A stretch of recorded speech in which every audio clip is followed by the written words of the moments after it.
Nanganganib na hindi makapag-aral sa kolehiyo ang libu-libong mag-aaral sa Palawan ngayong darating na pasukan dahil sa matinding kakulangan ng islat ng mga pampublikong universidad sa lalawigan. DTX Coffee Mix. Nagkape ka na, na-detox ka pa. Bumili sa mga butika. Sa isang privilege speech sa Sangguniang Panlalawigan, ipinahayag ni Board Member Rafael Ortega Jr. ang pangamba para sa kinabukasan ng mga kabataan matapos lumabas sa konsultasyon na libo-libong kwalipikadong aplikante ang hindi matatanggap sa Western Philippines University at Palawan State University. Sa tala ng WPU, 1,600 lamang ang kaya nilang tanggapin mula sa 8,000 aplikante, habang 9,590 lamang ang maaakomoda ng PSU mula naman sa kabuuang 16,521 na nag-apply, dahilan upang maiwan sa pambihirang kawalan ng mga natitirang estudyante.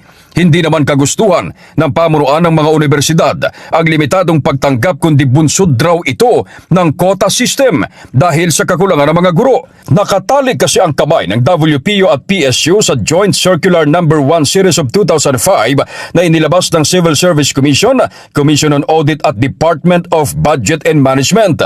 Ang nasabing kautusan ay nagtatakda ng restriksyon sa pag-renew at pagkuha ng mga bagong contract of service at job order ng mga kawani, kaya nawalan ng kakayahan ng mga paaralan na magdagdag ng mga kinakailangang profesor.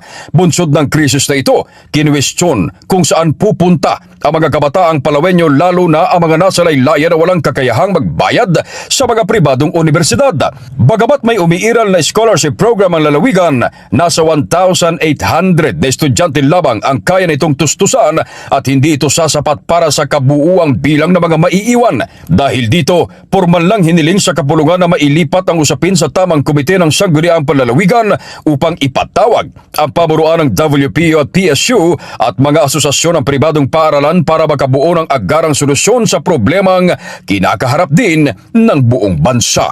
Ito si K5 Ray Almudal para sa Impilang Kampiyon sa Balita, Serbisyo Publiko at Kasiyahan sa Palawan, K5 News FM. DTX Coffee Mix. Nagkape ka na, na-detox ka pa. Bumili sa mga butika.